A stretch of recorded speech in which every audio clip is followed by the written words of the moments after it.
We have tremendous respect for all rank and file members of our military, but the Pentagon has devolved into a bureaucratic mess run by stubborn old men clinging to an outdated geopolitical paradigm. The military-industrial complex has a complete stranglehold on our government. It's not going well. They cause problems all over the world, causing our politicians to prioritize ill-advised and often disastrous foreign military campaigns over important domestic priorities, like taking care of America. We are bombing all kinds of countries. We have over 800 military bases around the world. 800 military bases. How crazy is that? We have troops all over the place, and it's super duper expensive. We spend far and away more than any other country does on their military. And guess what? They never win. They never get good results. They just cause a bunch of problems. So what we need to do about it is we need to stop playing world police. Very obvious thing. We are not in charge of policing every country on earth.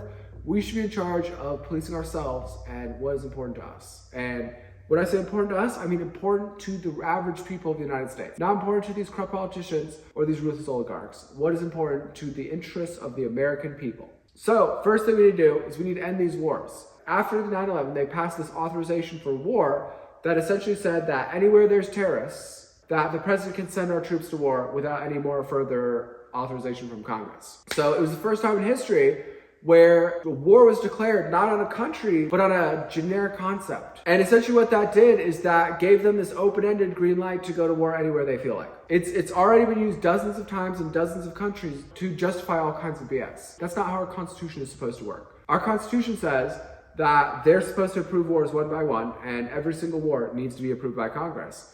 The reason they did this is because this is easy, right? This thing is easy. Anywhere there's terrorism, that they don't need extra permission. Furthermore, like we talked earlier about how the CIA goes and arms these terror groups. The reason they do that is because they have this open-ended authorization for force, right? That declares war on terrorism. If they want to go to war over here, they just send the CIA and their henchmen to go and arm up these militant groups there.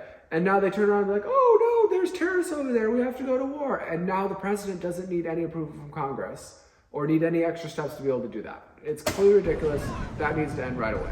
We need to defund and abolish NATO. NATO was created after World War II.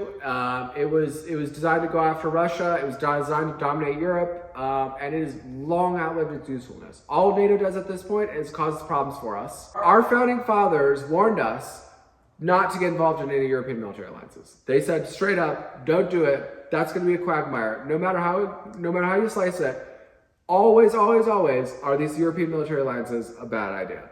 And guess what? Our politicians do that thing anyways. Also, NATO is essentially a supranational organization of a bunch of countries' militaries that does this end run around our government and doesn't have to follow the same rules. That's able to use its international supranational status to end run around our government and end run around our democracy. Almost nobody wants to go to war in Ukraine right now. And it's a gigantic container that runs a bunch of secret armies that the CIA set up after World War II under this thing called Operation Gladio.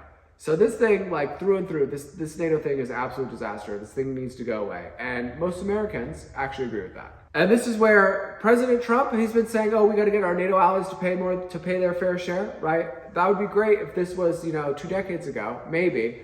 But at this point, we don't need them to pay their fair share. We need to just abolish NATO. NATO is a ridiculous racket, and we don't want to do that anymore. NATO is this thing where essentially our military can go around Europe and force all these small countries to buy weapons from our defense contractors. It's a giant defense contractor racket.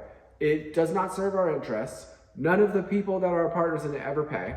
It's not because they're just trying to get one over on us. It's because they realize that NATO is a piece of crap, that NATO is completely useless, and that NATO is a giant defense contractor racket. And they're not trying to deal with that. Next, we need to sunset outdated military programs. So the defense contractors, what they do is they'll take something like a submarine and they'll stack the supply chain in a bunch of states all around the country. So they'll be like, okay, we're gonna make the propeller over here, we're gonna make the air tanks over here, we're gonna make the windows over here, we're gonna make the computer parts over here. And what that does is that essentially makes it impossible for it to ever cancel that program, because if you ever try to do that, even if that submarine program is way too old to function and is not useful anymore, it makes it so that it's impossible to cancel that, because to cancel that, you need Congress to do that. And Congress won't do that if those things are creating jobs in their state, right? It's a very hard thing to do. So we need to just have a reconciliation here, like, okay, all this stuff is outdated, right? This whole giant list of things that we're paying for is outdated.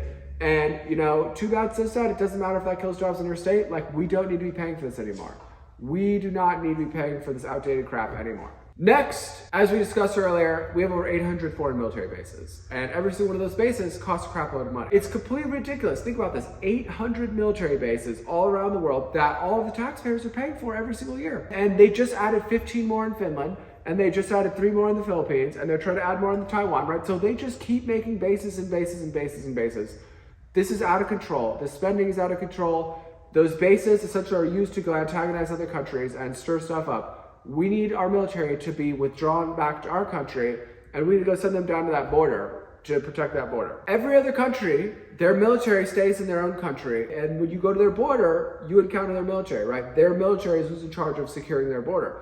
We seem to be one of the only countries that we're not allowed to use our military to protect our own border, and that is absolutely ridiculous. We need to stop wasting all this money in all these foreign countries and all these foreign bases, and we need to bring our military back here and have them take care of stuff here. Unlock the future, keys in your head. Quantum bodies taking a stand.